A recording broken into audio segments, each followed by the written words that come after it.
man. Aaron, wonderful to meet you. Thank you for taking a minute out today. I appreciate it. Absolutely. Thank you so much for having me on. Yeah, absolutely. So let's get into your life of coaching and being a leadership consultant. I'm curious, first and foremost, 4.5 years ago or so, this pandemic really reshuffled so many things, redid our focus and changed our lives. How much of living through that pandemic has influenced the way that you do work and live life now? Hmm. Man, there's so many different ways to answer this question. First, I'll answer, I guess, from a business side, and then I'll answer from a personal. I actually started with integrated leadership systems in 2021 in the Okay. September, about roughly 3.5 years ago, I'd say. And so how we do things now, from what I've heard, is, we do a lot more virtual, a lot more remote coaching. It used to be on the phone or in person was all that they did. And, now we do a lot of the virtual calls, that Zoom meetings, Teams. A lot of people have become more competent in using these.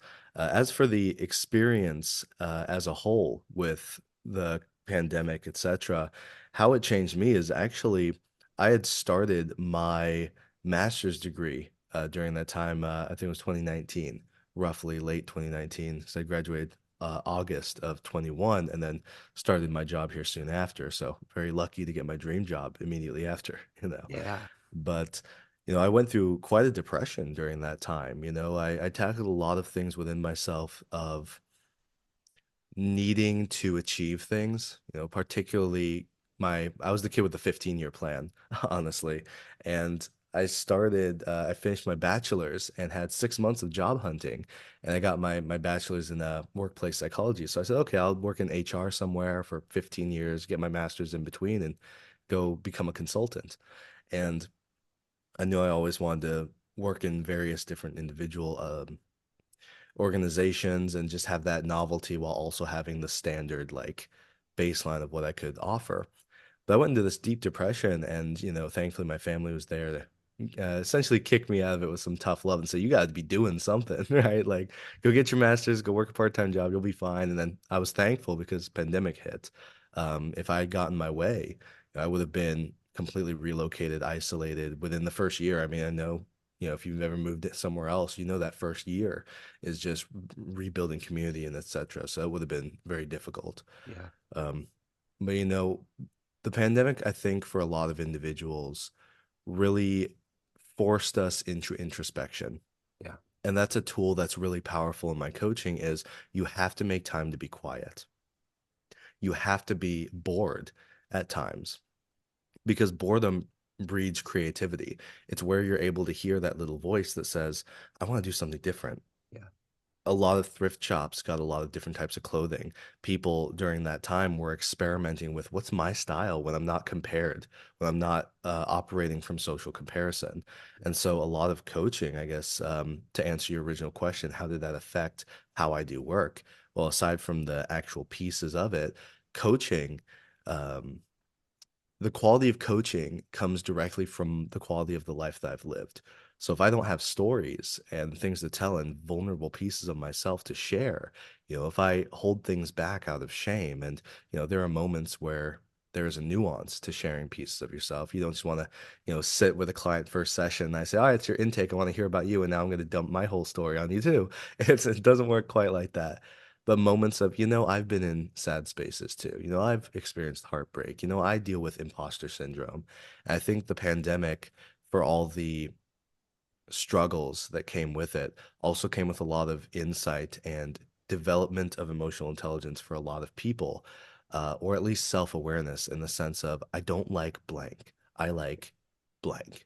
And they discovered a lot of pieces of themselves. And so, yeah, basically, I talked a little bit about the depression I went through and how during the pandemic, a lot of people ended up finding a lot of introspection, self-awareness, and through my coaching, I'm able to share a lot of those experiences, both in my own vulnerability and from hearing from others.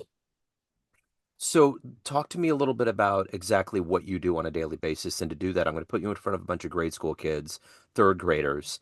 And one of the kids in the back of the room is like, "Hey, what do you do for a living?" How do you answer him? Okay. So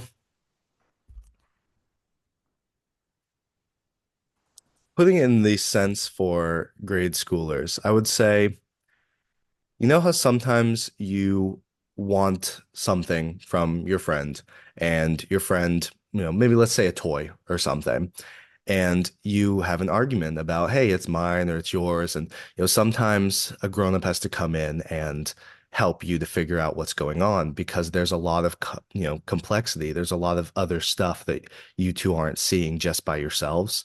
I kind of come in as that adult. And it can be from the lens of, a moderator, a person that helps both of you to communicate, or it could be, hey, I kneel down to one of the kids and I say, hey, you've played with this toy long enough, it's time to share, or whatever needs to happen in that context. So for the grade schoolers, that would be the Yeah. explanation. But for anything more in depth, I apply a cognitive behavioral psychology lens, which we can get into at another point. But basically, I shift belief systems. Um, we talked about COVID and how it built some like self-awareness. Well, the belief systems that we hold, it's kind of like the lenses of a glasses, like your glasses prescription. And a lot of people walk around without having checked their prescription in a long time. And so I test that prescription. I say, well, can you actually see this? What about this? And sometimes I share some vulnerability of, I used to yell at people because I was scared, not because I was in charge. And so somebody says, oh yeah, I mean, I would love to not yell at people. And I say, okay, let's talk about that. And so maybe we discover a belief like I'm only in charge if I'm the loudest in the room. I'm like, okay, well, we don't need that belief anymore. Yeah. And so that's what I kind of do as far as changing businesses, transforming businesses through basically owning all the pieces of yourself, loving all the pieces of yourself, and then being able to do that with others, see the whole person and honor the whole person. So, what did you want to be in the third grade? What was your ideal dream life? So, I wanted to be a mix of, well, I guess I wanted to be a superhero, Yeah. since I was a kid, and actually, it's still a piece of my mission, vision, values right now is like, I want to be a superhero. And, I realized probably about a year ago that was a little too ego driven of me. But, similarly grand, I shifted that to, I want to be the sun. You know, I want to be a constant presence that is warm and welcoming. And some people will shy away. I will get too intense some days. And there are days where you'll miss me because it's winter time, right? Which I think we're all feeling right now a little bit. But when I was a kid, I wanted to be a superhero because I wanted to connect with everybody. And I also wanted to be a knight, like a suit of armor. And funny enough, I don't know if this will be shown visually, but I actually have like a knight's chainmail Oh, as yeah. a tattoo on my arm. And so, I became that. Yeah. So my goal was always to strive for connection with people and just be an inspiration of what could be. And I Yeah. get to do that every day with my job.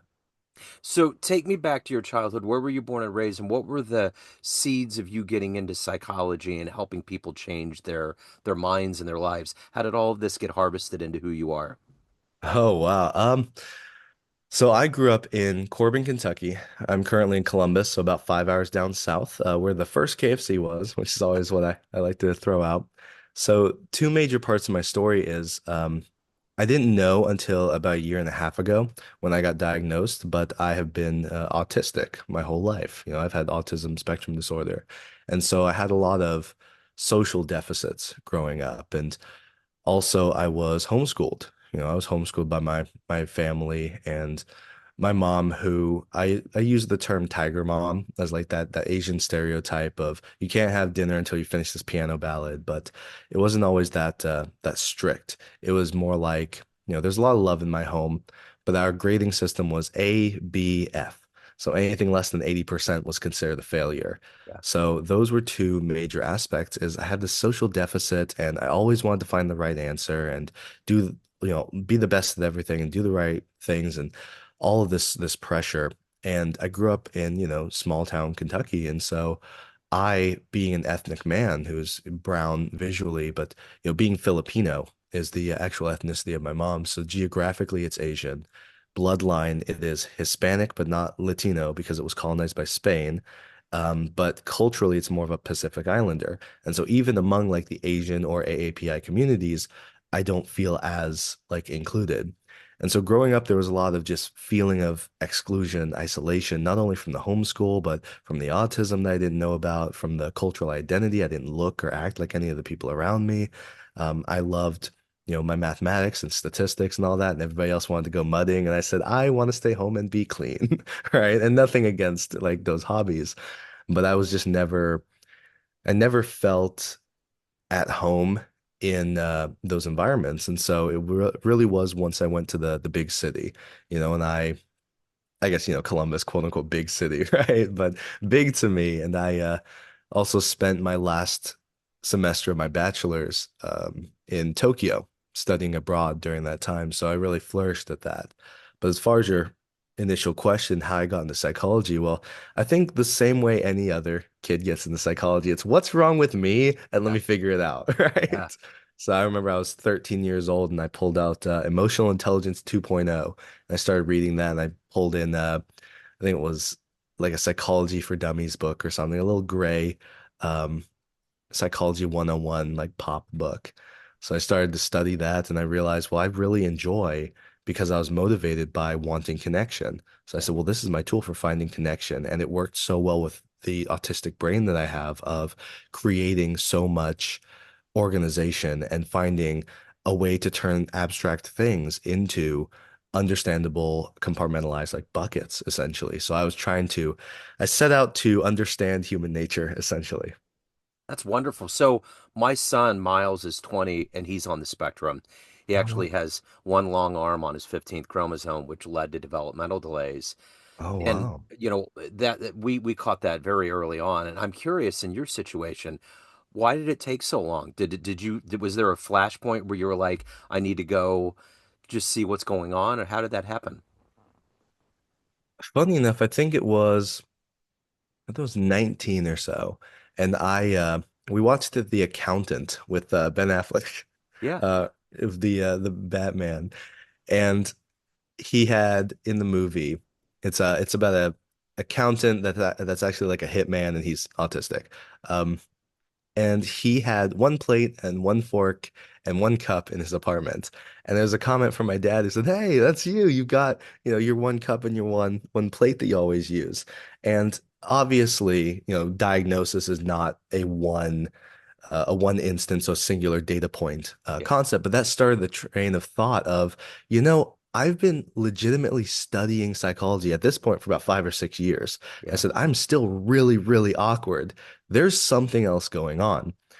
Understanding like that feeling of not feeling quite like feeling that half-second delay from like every bit of interaction. And I said, well, something's going on. So I started to research a lot of autism. I started to watch a lot of autistic displaying shows or hearing from different influencers or pieces of media, research papers, etc. So in true autistic fashion, right, I gathered up a whole bunch of documents.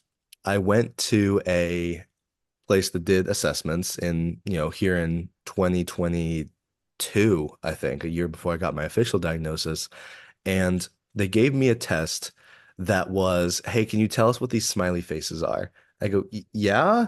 And can you organize these blocks? And I said, Yes, I can. Like, I'm an adult man. And so they were giving me the toddler autism test. And they're like, well, you don't have autism at all. And I just sat there and I said, all right, this is some BS. So yeah, I continued to research and I got a second opinion. A year later, yeah. I had a wonderful, I'll actually shout them out. It was, I believe, Ascent in Cincinnati. And I had a person who was a graduate student. And so their professor was going to be looking at the diagnosis as well. And I said, well, awesome. I'll get a 2-for-1, essentially. So I'll get two different eyes on this. And it turned out, yes, I am autistic based on particularly the social skills aspect. Um, and as far as like self-regulation, some of those repeated patterns. But I had a whole document full of, well, here are things that I think are quirky or outside of what would be considered typical. Specific fabrics I need, patterns that I have, things that I thought were maybe OCD or something. And I said, no, I don't need them all the time. There's no like negative thoughts associated. And also being a student of psychology, Yeah. I had enough access to the DSM-5 to say, okay, well, what's going on here? Well, that's not that, and that's not that. And obviously, I'm not a clinical psychologist by um, trade or a practice. But, again, being exposed to some of those, it helped me to make an educated self-assessment. Took some online tests, gathered all that data, then went to an expert to get that official diagnosis. So ultimately, it was just I had a sneaking suspicion that grew into a very loud suspicion that grew into a I need an expert. Yeah. So let me ask you this. How has it changed your life?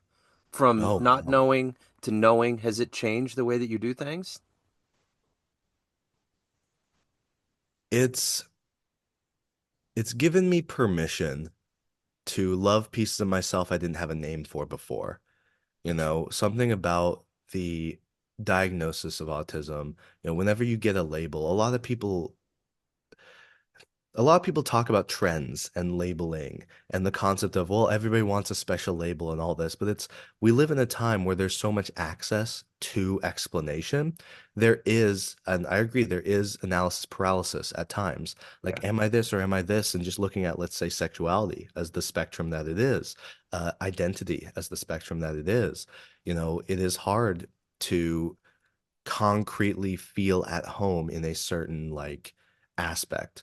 Yeah. With autism, some people choose not to get diagnosed, even if they are really, really sure. Some of it because of financial issues, but some of it because, when you have the diagnosis, certain things can be more difficult because you have that diagnosis. It's clear.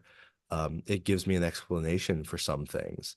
For others, it allows me to connect with other people that otherwise wouldn't have, been somebody in my circle because I wouldn't have felt a kinship because I wouldn't have had that label. Like I feel more comfortable going to neurodivergent specific spaces because I have that diagnosis and I say, okay, well, I'm allowed in this space now. And I know in some cases, again, case by case, it could be a little self um self-hindering Yeah. to not allow yourself into spaces because you don't have, certain titles or quote unquote qualifications. Yeah. But in my case, it gave me a lot of permissions. I was able to give myself a lot of permissions.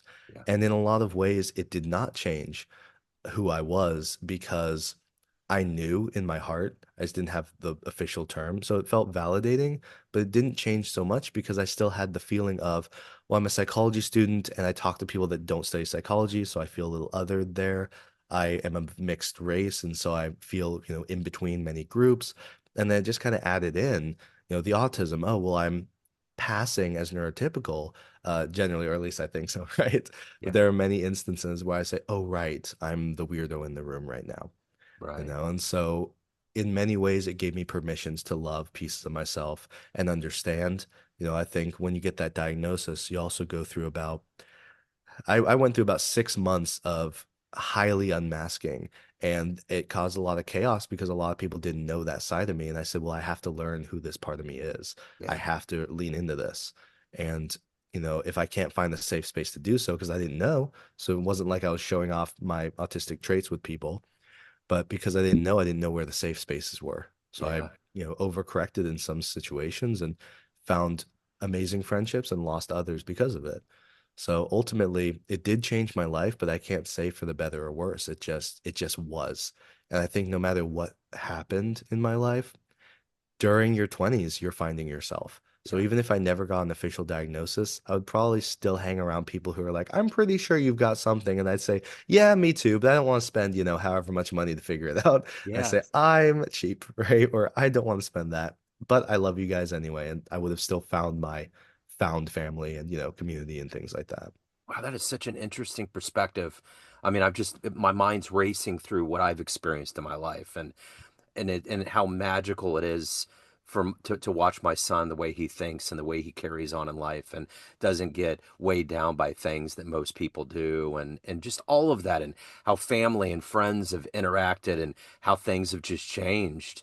And Hmm. it's so interesting you saying that. It's like there's good, there's bad, but at the end of the day, there's no real like scale assessment one way or another. But I do know at the end of the day, I am always absolutely fortunate that he's on this planet and that I get to see the way that he lives and who he is and what he does. It's really cool, you know. And yeah, it's interesting. So I'm curious, with all of these things that you've developed into and become and overcome in your life, who has been that hero, that inspiration for you in your life?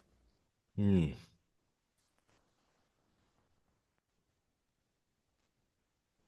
It's hard to say, honestly. I think back to so many mentors I've had in my life. I mean, from the standard ones is like my dad and my scout leaders, in scouts and Boy Scouts, and to my really jovial manager, um, Nathan, when I worked at Applebee's, right?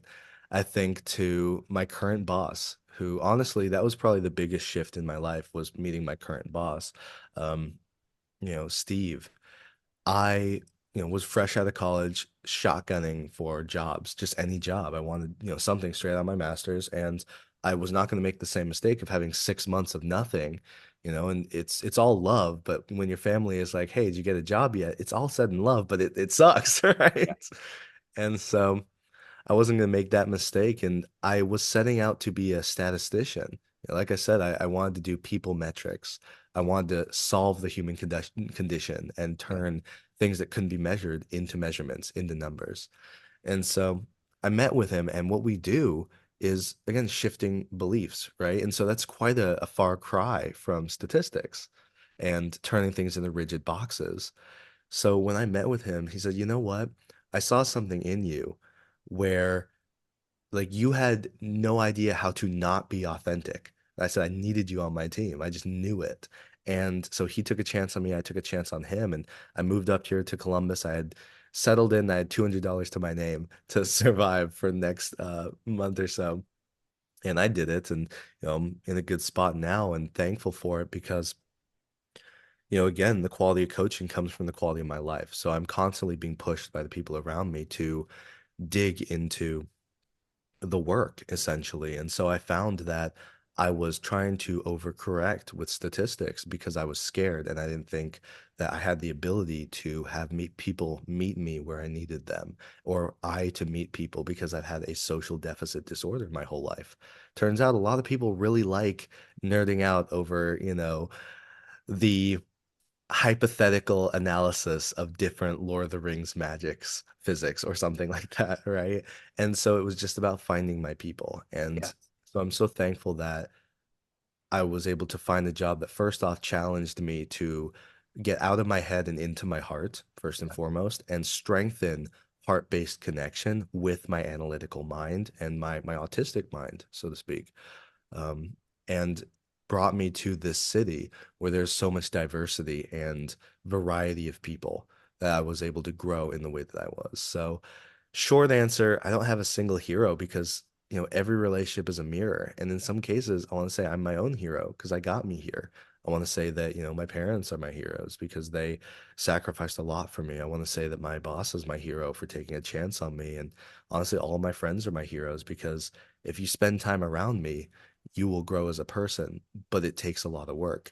And so they reflect also the growth that I have in myself.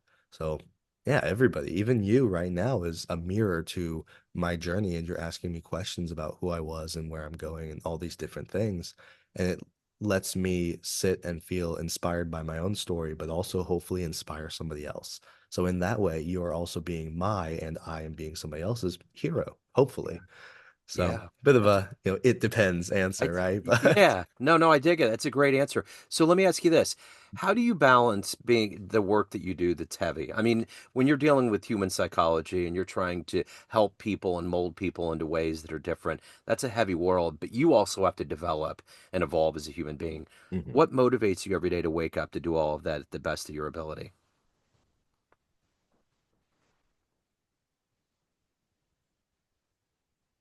Honestly, when I was younger, I was very insecurity driven. I was always chasing the right answer, and that's what we call reactivity. You're reacting to something. It's, oh, I'm so scared of being not good enough that I'm going to push myself to be better. And it was be better, better, better, and I pushed myself very hard and I achieved a lot of things. Currently, it still pops its head out every now and then. This winter was difficult. Some of my relationships, the natural state of winter is things just change. Some things die, and that happens to be friendships sometimes. And so there's that feeling of like, oh, am I good enough in this relationship? Oh, there's my autism again. There's my social deficit. And another part that comes out and says, well, you're still 20 something. You're late 20s. I'm 27 currently. And so there's still that aspect of you're still learning yourself. As far as every day, what motivates me, it's hard to say because it is a little different every day. I try to have things that I look forward to, and it could be just, hey, I get to work out today, which I haven't been to the gym for a little bit. I love being able to challenge myself and grow. I love being able to sweat and just remind myself that my body works. And I don't always like it. I don't always like to look in the mirror and say, "Ooh, where's that fat coming from? That wasn't there yesterday," right? Yeah. But I say, I'm thankful I can move and jump. And if I want to roll on the floor, I can do that. And so I guess gratitude is the short answer, but you know, part of my coaching with others is we always make a mission, vision, and values, or we try to usually get to some version of that, some clarity into who are you. I told you my vision of this big lofty goal of I want to be the sun, this warm, just body where people can feel graced and feel inspired to be better and, bask in if they need to, but this reliable force. Yet my mission, your mission is what are you every day? Vision is what are you aspiring to be, 50 years out, what's your legacy going to be? And that's mine. But for mission, who I am every day is I strive to make sure that people are given the opportunity, or I am able to give people the chance to feel heard and empowered and seen. So I want you to feel seen, heard, and empowered when I spend time with you. And that gets me out. Yeah. That gets me up out of bed because it's a chance to I like to better myself, and it's a chance to connect, really. Because at my core, if you took away everything from my job and my appearance and like any identifying factors, and you said, Aaron, who are you? I would say at my very core, I'm a lonely little boy that's seeking connection. That's it. And that's what it's always been. And like I will pull that out anytime because that is at my core who I want to be, or well, who I enjoy being and who I love. Yeah. Because that little boy is messy and seeking connection sometimes comes from fear. But ultimately, that's the person I love being is, hey, do you want to be friends? I don't know anything about you. You might be yelling in my face, but you know what? Maybe you're lonely too. Do you Yeah. want to be friends? Yeah. Like I can't tell you the amount of times that I've done some weird things, but I remember once there was a man at a bar, and slight side story. There was a man at the bar who was extremely drunk and was just screaming at people, and people were about to call, security and all that. And I just walk up to the guy and I hold my arms out and I say, "Hey, come hug me, dude." And everybody's like, "Aaron, what are you doing?" And this man comes up, he puts his head on my shoulder, he just starts bawling. He's like, "Everybody's being so mean to me." I'm like, "Yeah, they are. I know you're probably scared right now, but you also understand that you're yelling at them, right? You know that." He just goes, "They're just so mean." And it's just, I was able to calm him down. But like, that's the person I want to be is, you know what? You're screaming because you're sad, Yeah. or you're lashing out because you're hurting, and it takes a lot of patience. And you're right, it's a very heavy job. And I am not allowed, or I simply cannot, because it would be a betrayal of both my client and myself. I cannot, like do a half-baked job. Sure. I have to be there all the time. I have to be available. When I'm present with you, I'm present with you. Yeah. And so part of it is also just recharging, making sure that I know enough about my values and what fuels my soul, and that I can live what I can practice what I preach. I can live the values that I'm teaching of you can't give from an empty cup. And so how I balance that is I know myself well enough that I can do that in Yeah. the ways that I need to. So, of all of these things that you've done and accomplished and evolved into at this point in your life, what are you the proudest of?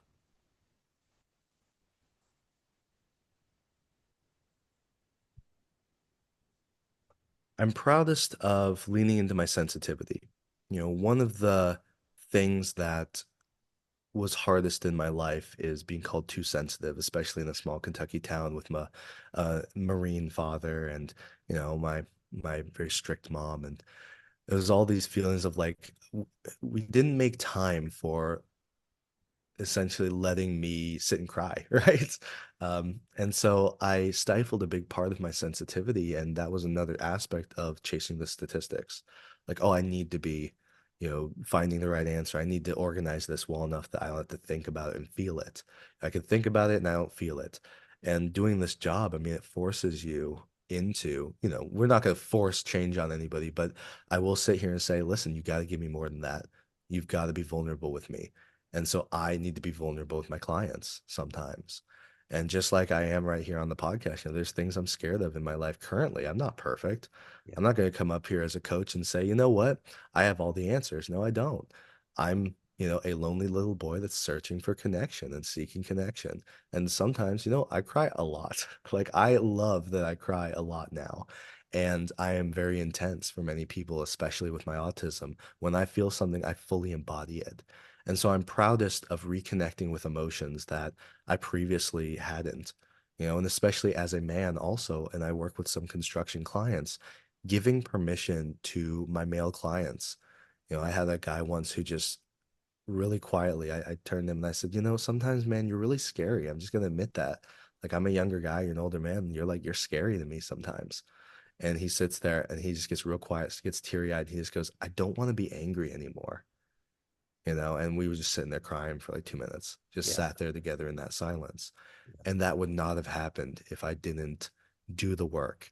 And that's what I'm most proud of is I got to a point where I accepted all the parts of myself. I got to a point where I thoroughly and genuinely can say that I love myself because of the journey I've been on. Yeah. So if anyone wants to hire you, they have questions, they want to reach out, any of the good business in your world, where do they go? Absolutely. Find me on LinkedIn, Aaron Helton. I believe I've sent you the link, Joe. And if not, find us on integratedleader.com.